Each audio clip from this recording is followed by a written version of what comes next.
agogo mewura ho papa ka eda mewura ho a ene eka ho na no krenya mi anim ni Ghana fo aye Ghana abro Ghana fo ne Ghana anni ni ye Ghana fo ama Ghana se ama Ghana o se akuya Ghana o se hwane Ghana o Ghana eye nipa nka ne wura ba huye papa se ne yafunu aye na bro Ghana fo aye ya bro Ghana fo aye Ghana abro because yes say oman no agogo yes say oman no Ousu yes say oman no maybe oman no keka kwa no wahu menua areho because ne yapa ne say agogo woni unuanom ewo fie na woni wo maame ne wo papa ete na sabi ebedu baabi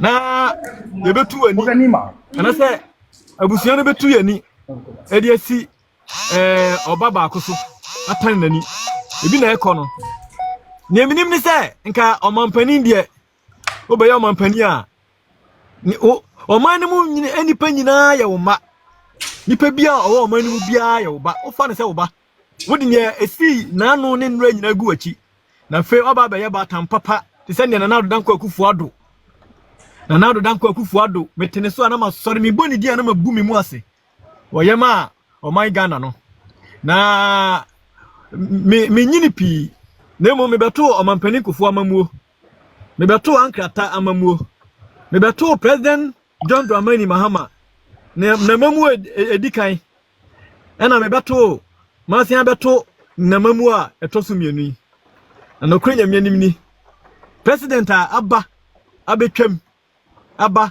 nyina no ye ka se seven producer president bi aye timodin aye ne sebe akata nani edi ntwanchia pa aban a president Mahama the second time no kwenya mianim ni first time no wo ye niam bebre na enye na wedi adutwam na ka me ka se seven producer na ka usua bibi ne edi kan si ye no ba sa na papa no kwenya mianim ni okotena afie no mom no ofa adwenbone sebe na odi aba so wo hwe ne papa we ye na se wo hwe se Kevin Taylor atima beni nam Ghana ha se nom atwia fa obia so ekọ na wo hwe nsema Kevin Taylor tena brochire kekaye na otimi ba beni nam Ghana na Kevin Taylor timi fa ni tididim na abronye ene fanti comedy etna social media ka asema seven producer enye treasonable offense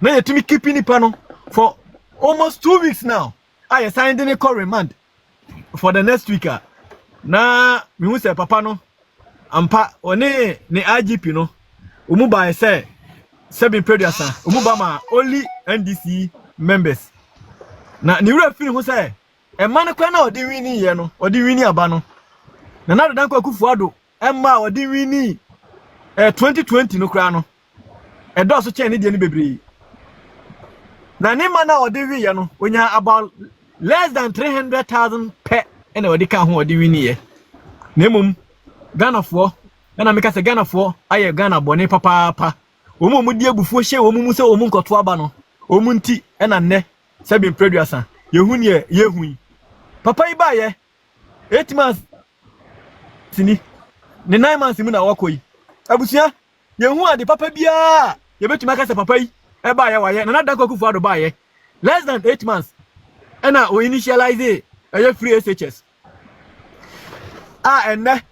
enam so ama yenya doctors yenya nurses yenya teachers yenya a lot of educational products omanyimu ababa ye useful e dia ma omanyi ama enam so ama efie bia nanka efie ni mu ehya ase no abusuan ehya ase no omunya hu krachi ni da omunya book fura brochira anase omunya letter omukofra abontin so ni nanka ababa kinkan ma omu na enam na danko kufu ado obetra mamuo mu a mpo oba ya na oman na anihwie no papa yi de to ne so ne ho se oba ya no wo ye bibi e de agyankyene ma ama na enam na nado danko kufu ado so ama na ye hu se free education anase education obi bia o ye se wo wura fie bia mu a Woko Volta region, who refuse be a mua, you were catching you womb, Asante region, you were catching 4 womb, Bono region, Bono Hafo, Bono East, baby Bia, you were catching 4 womb.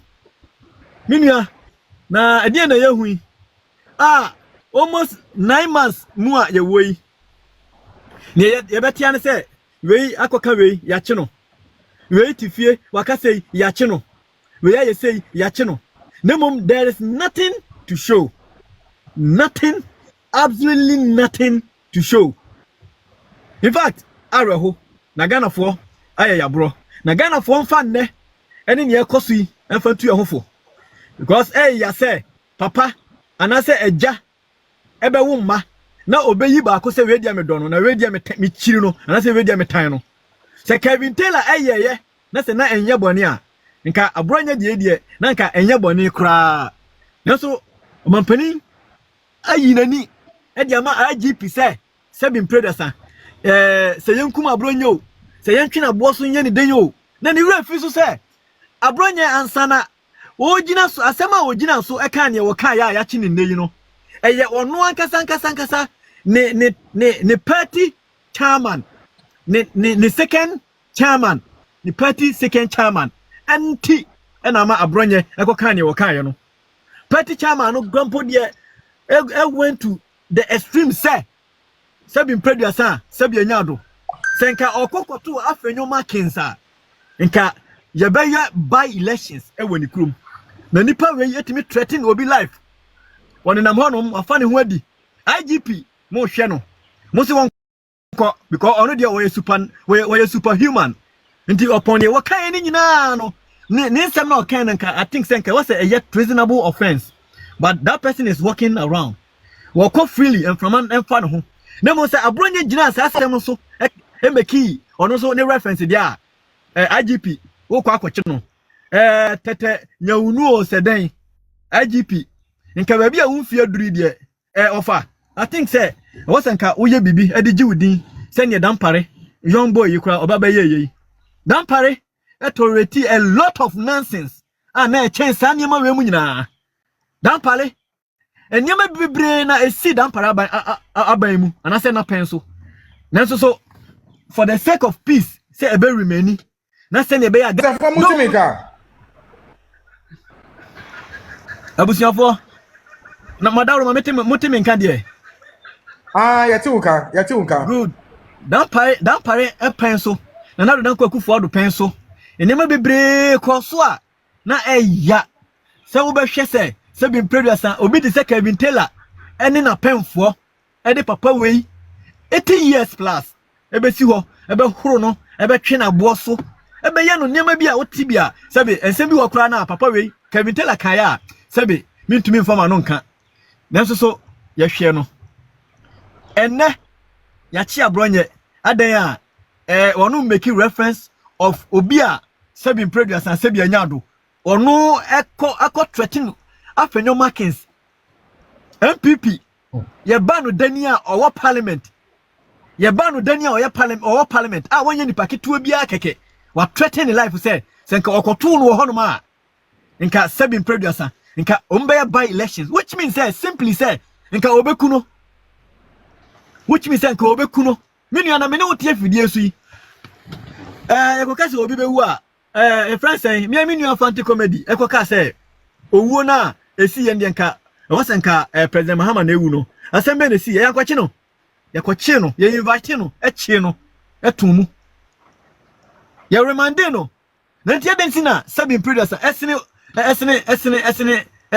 sabin producer hwan na esene hwan ye nyina ye Ghana for ni sesi ano yo Ghana for my his excellency ni achimbe masu time kakra why his excellency obabe chikofo no who president kasa nya anya who stupid fool soldiers no President Mahama akache ye owo man yi mu say when it comes to unleashing violence or upon who go the word violence violence is in any form. Violence could be even war, violence could be even bomb or tsunami, anything. That is what how Mahama described the whole situation. A boot for boot. Mahama West. Mahama catch there. Yeah, I said. I catch Dr. Mahamadou Baumia say. He's stupid. He's stupid. You see those words from Onu, His Excellency, you know. Why they are stupid? Why they are stupid than him? Why are they stupid than him? He said it also be a stupid. And I'm asking, who is stupid than him? He called the Achim Sakawa people. Who is Sakawa than him? Than the president today? That is my question. That is it. Bernard abuani mnyasa cheo NDC grassroots amuani mnyasa cheo Bismarck, also my Bismarck. Bismarck, my two car.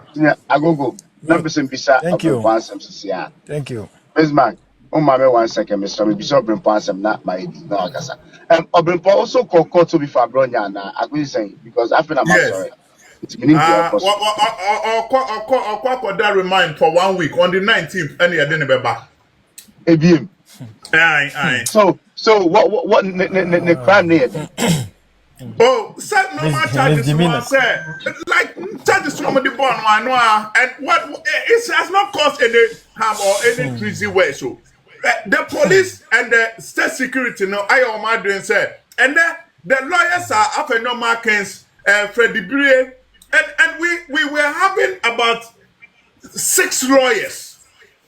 Wow. Those lawyers, America said, even after I was part of the council to you kind of saying, Abranye. And the minority leader the JDM for the case. And yes, too, in some courts, a court one, but maybe I believe that he said, and this is a lesson to the new patriotic party and Ghanaians information they mount. I'm not John Mahama who judge, and then it's not any IDP. It's nothing. So, Monday, I brought 1 week in John Mahama, men make a breaking news. Money, my mechanical catch them. I'm not President John Mahama, any IDP. And who judge, our Isla baby, or Mukwatasi, and Bo Coffee. And Mokachos was our Monday, a boy, yes or bar, or Baba's package of Womoso. A TV and the corner make a show. A judge, apart from lawyers, you had to call your name in the near the Kako Unu actually. So, what is the judge? May some bo, yet they never quite a people. For record, another yes, Ruby. Can it Jimmy? Massa for Jimmy, sorry for your call. Now, the animal Jimmy, no president, the Coca said, stupid. Oh, no, yes, stupid. Your Coca stupid, no, yes, stupid, because here. President John Mahama who judge now, Memeyanka. What who judge no? That's for the information, but this is not going to stop Abronyo. That's Abronyo. I'm a Bismarck, and Bismarck Casavia.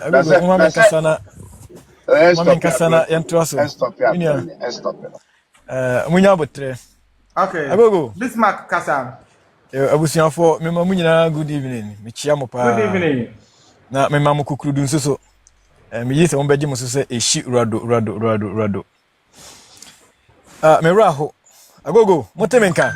Me tiunka. Isio na eto wa height no ba me raho. Ma ye kan say me tiunka. Motemenka.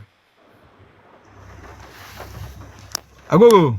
Yeah, me tiunka kasa. Good. Anyumre dia. Omo huna nipa keke kenken kwa. Ai.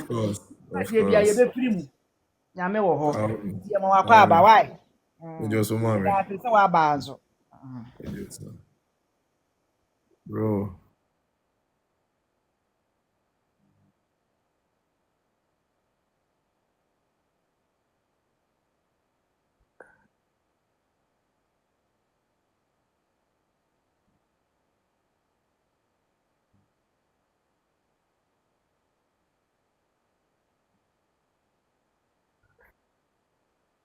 Bro, you see, this thing that we do, we don't do for ourselves.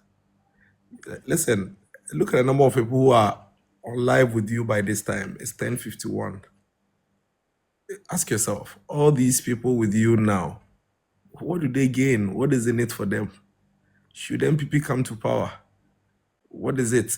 And yet you have these people still committing and dedicating themselves. So if you are part of a group where you have people committed, dedicated in this manner, and you find yourself in a situation or in a position where these people are counting on you to advance the cause of the group, you can't just say, I'm going to mind my business.